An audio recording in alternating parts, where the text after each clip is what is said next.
4 ways to pray even when you're busy. Today's video will show you how to pray using 4 simple methods even when your schedule has gone topsy-turvy. Want more Catholic faith-building lessons? Click the subscribe button and click the bell icon to never miss out on new lessons we release.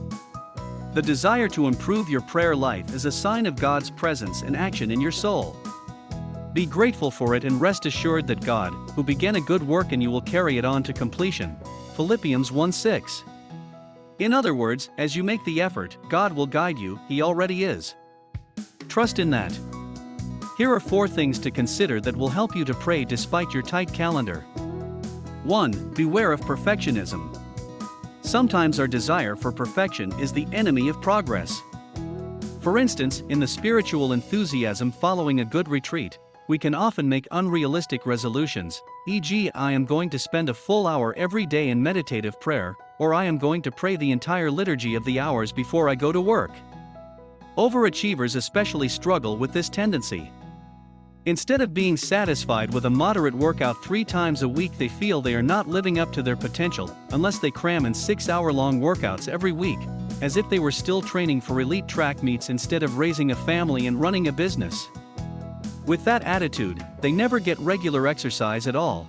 Their unrealistic ideal of perfection keeps them from the basic maintenance workout that they really need. So, ask yourself, am I being unrealistic in my expectations for what constitutes a healthy amount of time for prayer, considering my life situation? 2. Consistency, consistency, consistency. Work on quality and regularity rather than quantity. It is probably realistic to take 10 minutes a day to speak heart-to-heart with Christ. Choose the same 10-minute slot each day, as best you can.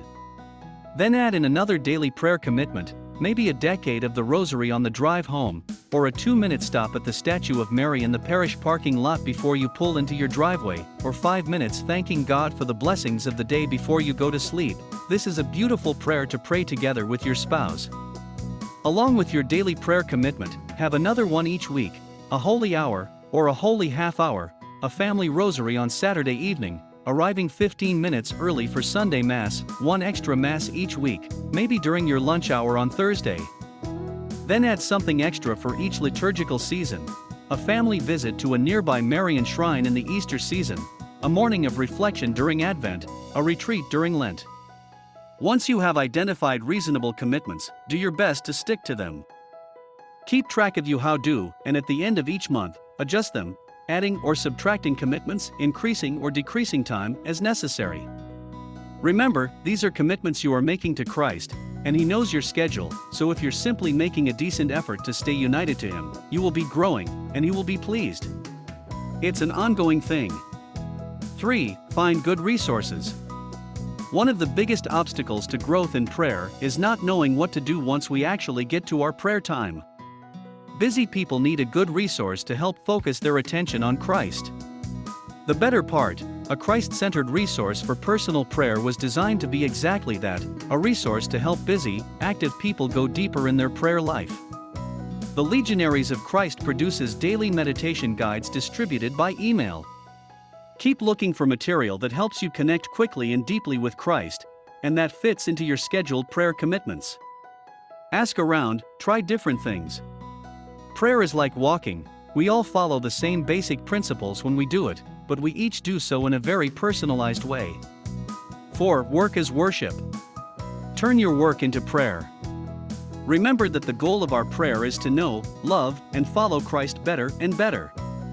There is not meant to be a Maginot line separating our prayer and our life activities. As the Catechism says, we pray as we live, because we live as we pray, number 2752. Pursue excellence at work as a way of glorifying God and helping your neighbors. Treat your peers and employees as Christ would treat them. Make all that you do an offering to God. Live virtue in the midst of temptations as a way of glorifying God in your body. 1 Corinthians 6:20. Striving to make all your work, hobbies, family responsibilities, and relationships into the aroma of Christ for God, 2 Corinthians 2:15, is in itself a prayer pleasing to God. It helps live more and more in Christ's presence, bringing prayer and life closer together, though it never eliminates the need to dedicate time exclusively to God in prayer. Much more could be said, but the key thing is just to keep trying to improve. Don't think you'll find the perfect formula. There is no such thing. It's a question of constancy and perseverance in our efforts, all the while trusting that God is always guiding us. Interested in getting the book The Better Part by Father John Bartnek, LC, click the link below.